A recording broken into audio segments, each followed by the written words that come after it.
I'm Cliff Tour, and this is Tales from the Cube, a podcast about working in the call center industry. The good, the bad, the funny, and not so funny about life working in the call center industry. Hello, in this episode of the show, we're going to be talking about 4 different types of customers that you're going to face in a call center, and that you as a customer might fall into, that we actually look at as the type of people that we're talking with. There are 4 different types, as I mentioned.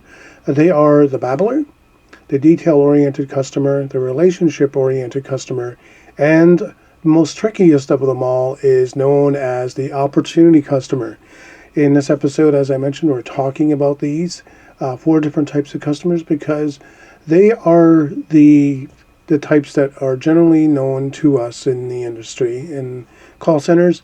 Whether we're doing an outbound or an inbound call, we're facing these 4 types. And they're interesting in their uniqueness because of the fact that they are different and they do things differently and they act in a different way. Each has their own characteristics. So let's start off with probably the most easiest one to get under our belts here is the babbler. So who is a babbler? Well, it's not somebody who goes babble, babble, babble, although they are technically going babble, babble, babble. What a babbler is a person who basically is very social in their nature. They talk about anything and everything on the phone, from UFOs to their cat to what's going on in their life. They are generally mostly pretty happy people, although they can also exhibit upset or anger at a situation. But generally speaking, you're talking about a person who's generally okay with what's going on. They're pretty cool individuals. They have a good sense of what's up, and are basically really looking for the help or a resolution to their problem, or they're doing an order. They're generally in a very, very good mood. Now, one of the things that they tend to do is take the advisor or agent off the call flow, which is definitely something we want to try and avoid as an agent. The reason being is because in certain call centers, or in many call centers, there's what's known as a call flow or a workflow of the call.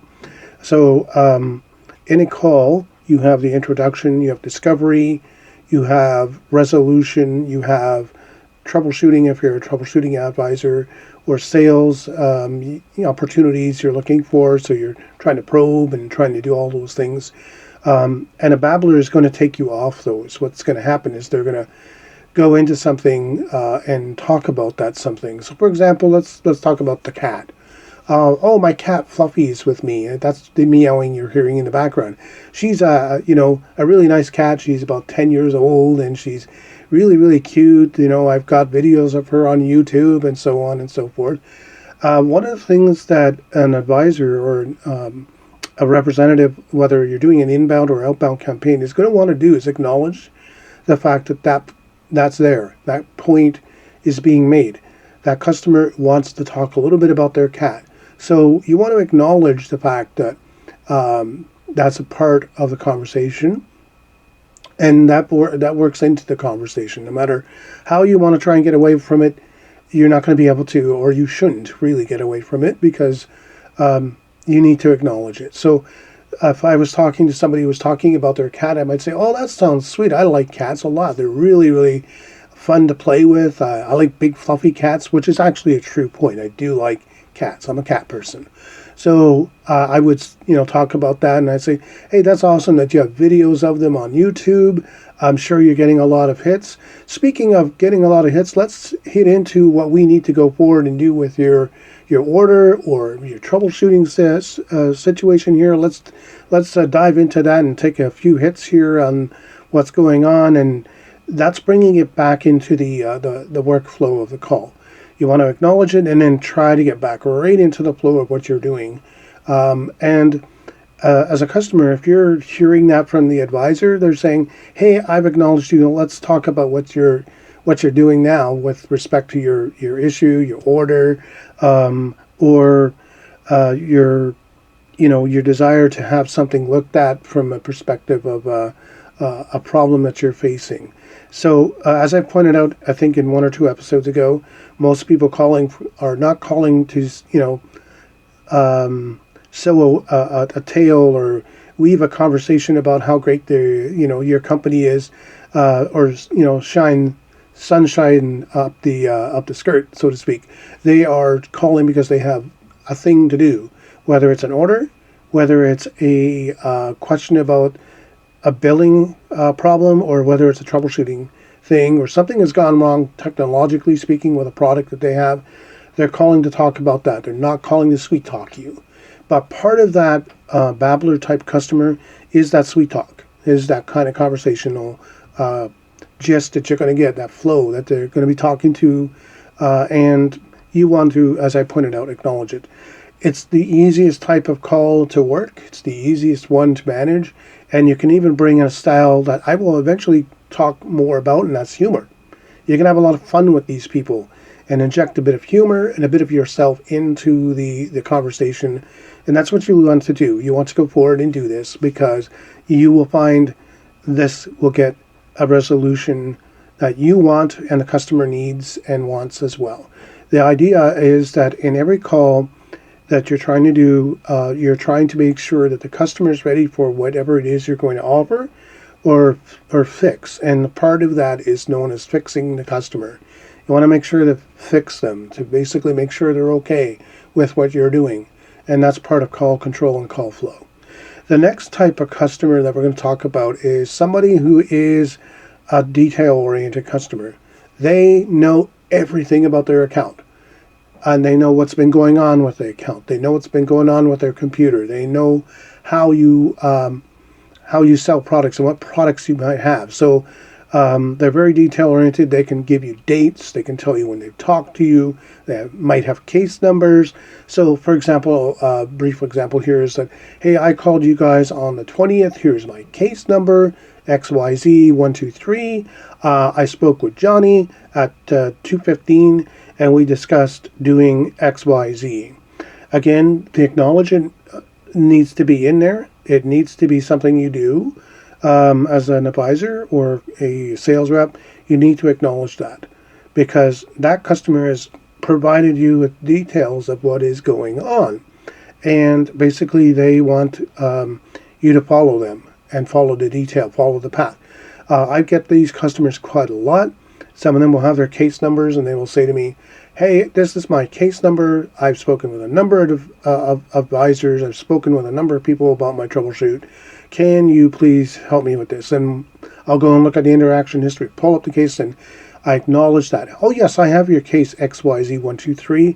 Mr. Jones, I do see that you spoke with that advisor at 2:15, and I understand that you talked about XYZ happening with your phone. Right. Okay, so here's where we are right now. Let's go into this and see if we can't get this resolved for you today. And so you go into that resolution, you go into that sales, you go into that problem solving as far as the billing goes, and you move on to the next thing.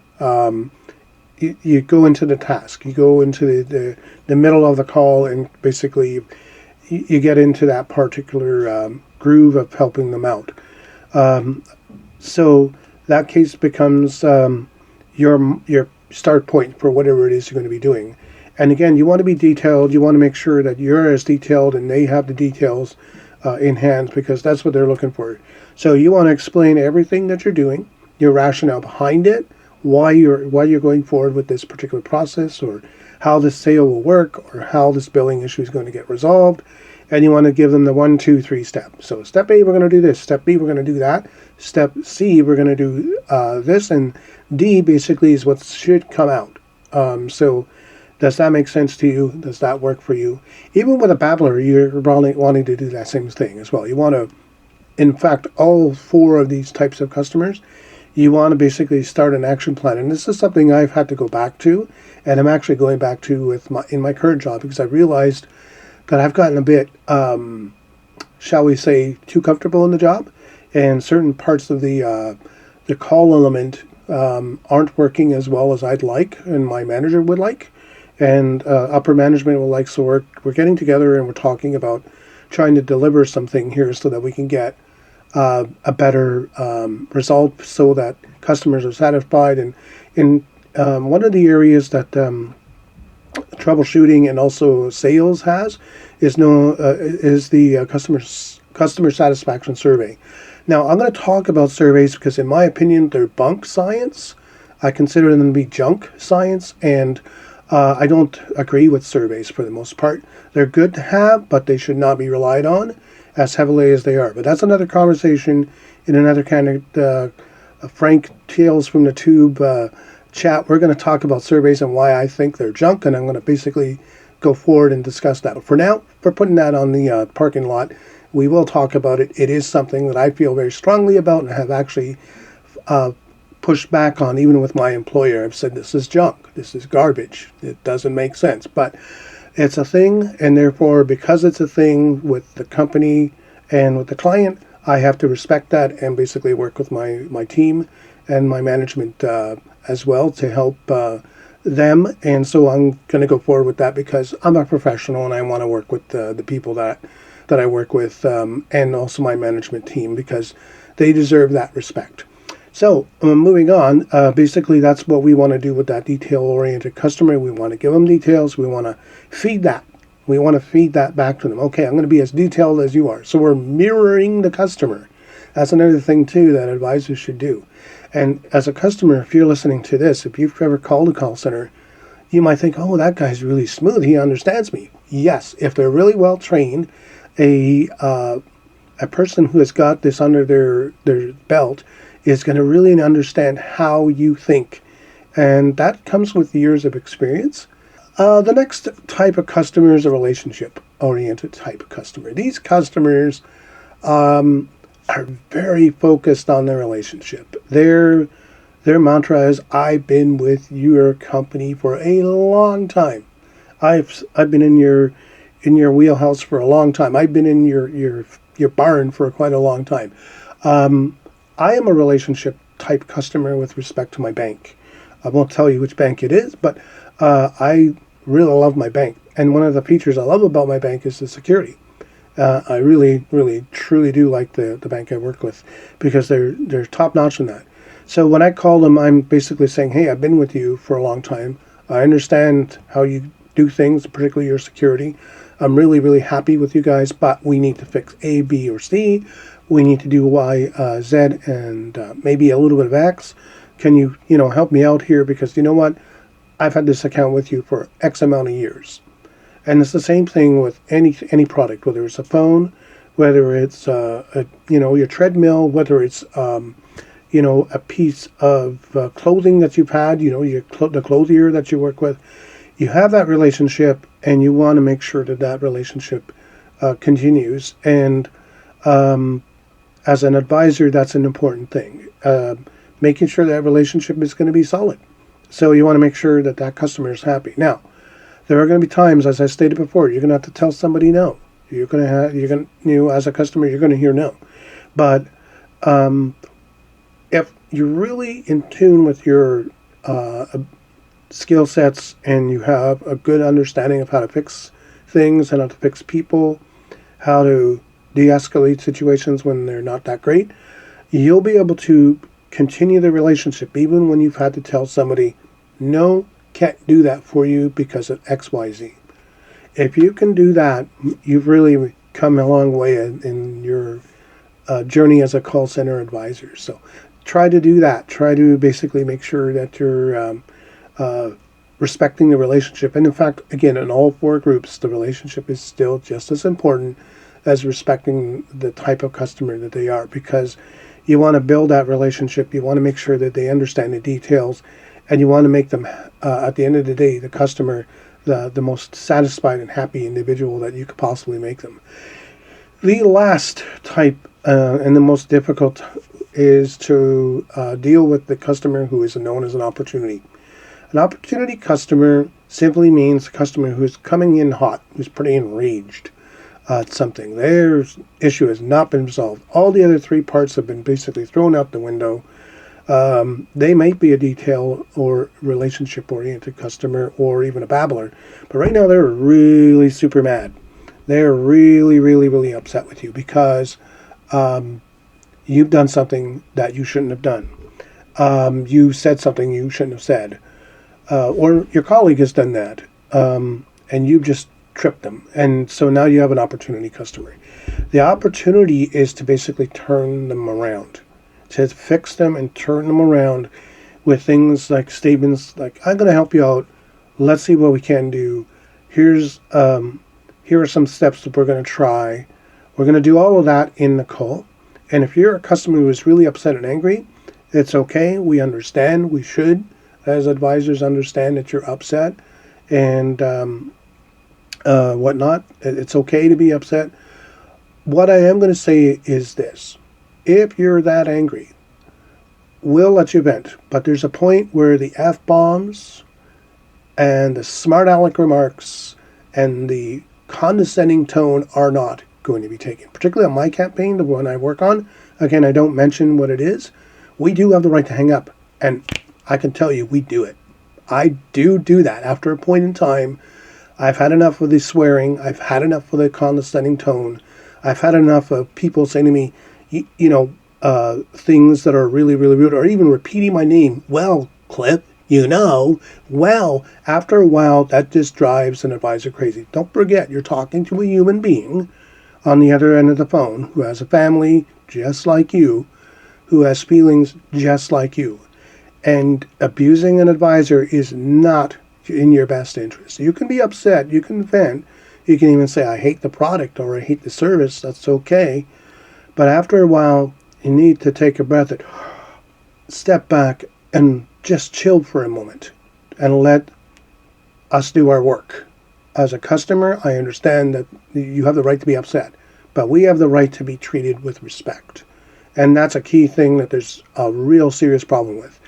I can tell you that I have, and in fact I've mentioned it in previous podcasts where I've been threatened, and I've heard things said to advisors, particularly female, that are just atrocious, even to the point of being fed suggestions that they should be sexually assaulted.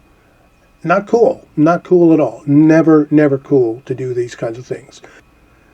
You're going to be rude and you're going to be disrespectful, and you're just going to be a jerk throughout the whole process. At one point, we are going to shut it down. That's it. It's going to be over. So my takeaway to that point is, as I stated, you can be angry, you can be upset, but please mind your manners when you're on the phone. It's really, really something we're going to ask you to do. Having said that, dealing with an opportunity customer means listening, letting them vent, letting them get it off their chest for a few minutes. And I've heard one story from another company, TELUS to be exact, who does not give their advisors the right to hang up. They do not offer that opportunity to advisors to clear a call if that person's being abusive. There was one story I heard where somebody was on the phone with a pretty hot customer for almost a half hour. Just belligerence, disrespect, swearing and all that. Somehow they were able to turn them around. I'm amazed that happened. I've heard that they were eventually able to get that person to calm down and they were able to get a resolution, and that's good. I'm happy to hear that. So letting a customer vent, letting people be upset is okay. For the advisor, that's a crucial thing. Trying to de-escalate is a very important thing. There are definitely things you can do to try and do that. Try and just let them go for a little bit. Let that pause come into play and just see if they will take a deep breath with you, and basically you can resolve. As I said, all kidding aside and a bit of truth in there, don't hang up on a customer deliberately because you've had enough with them. Try and work it out with them as best you can if you don't have the right to hang up. And if you can't, well, you're just simply going to have to, at one point, figure out a way to get them happy again. And if you can't, well, you're just simply going to have to say to the customer, this is the situation. You have a choice here. You can either work with me or you can call back at another time. It's up to you. You do have the right to decide to do that. And just leave it there and let them make the choice to hang up. As far as the other type of opportunity customer, there are customers out there who are bossy. Let's put it to you this way. They are going to call in and they're going to say, you're going to do this.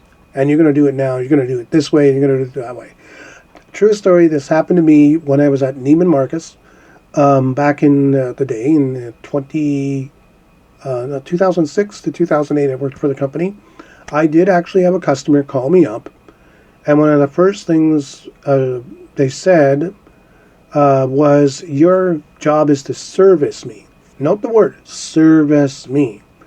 Well, I took a bit of a step back, held my breath, because I was so tempted to say, well, ma'am, if you want the service, it's going to cost you $1,000 an hour. You can imagine where my mind was going at that point in time.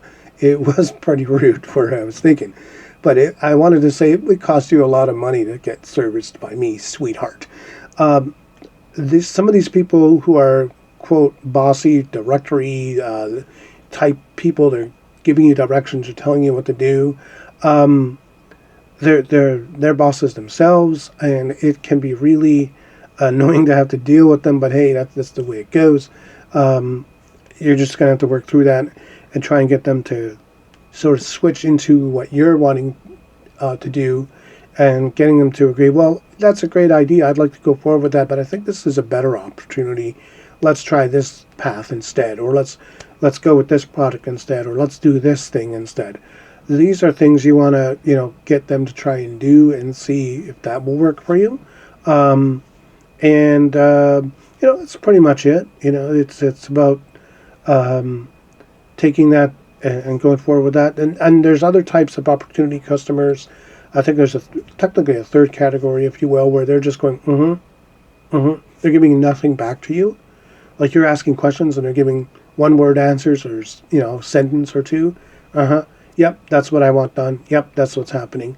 Again, you're going to have to try and glean the information to do the work you need to do and then go forward and handle that. Having said all that, it's a real tough situation. What do you do? Basically, you try and work through it, and it's pretty much all you can do is cut to the chase, try to fix the thing, and away you go. So there are 4 basic types of customers that are out there that you're going to get on the call. Some tips also for yourself as a customer, how to manage things and how to be a team player with us. We do want people to work with us, even if you're happy, sad, angry, frustrated. We do want to work with you. We do want to help you. But remember what I said before. It's a two-way street. You've got to work with us if you want us to work with you. If you don't want to do that, in certain circumstances, you're going to find yourself being hung up on routinely, and it's not a pleasant thing to have to deal with. But yeah, eventually, you're going to have to, sort of meet in the middle. You're going to have to give a little bit here, and that's an important thing you need to realize as a customer. We're here to help. We're here to, by design, to try and give you what you need as far as a sale, a billing issue resolution, or troubleshooting resolution, or whatever it is that we're trying to do with you. Let us do our work. It's okay to vent. It's okay to talk about your cat. It's okay to tell us the details. We want to know things.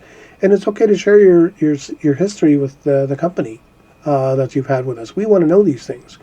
But we always ask, and I always try to make sure to ask when I'm doing calls, that the call be done in a professional manner, in a style which is conducive to working together. Please and always consider doing that, because it's going to be your best bet. That's it for now. I really thank you for listening to this episode. I'm going to tell you about one other show that I've listened to in the past, and I really recommend this podcast if you're into interesting things, and that's The Weirdest Thing.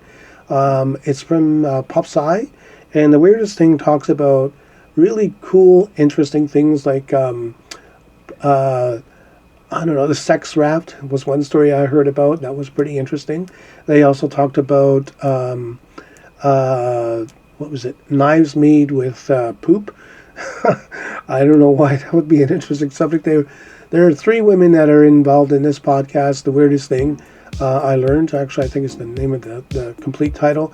You can find it on most of your favorite streams. Give it a go. It is from Popular Science that you can find this particular item. I will probably in my show note post a link to it so you can see this particular podcast and go and listen to it. It's really a cool podcast. I enjoy the science and such, and I think you'll find that an interesting thing if you're really into it. If you got your geek thing going on, try them out. For now, I really thank you again for listening to our episode. We'll see you in the next one. Have a great day, folks. Tales from the Cube can be heard on Spotify, Amazon, iHeartRadio, and Google Podcasts, as well as through the Anchor platform. I'm Cliff Tour. Thanks for listening. I'll see you in the next Tales from the Cube episode.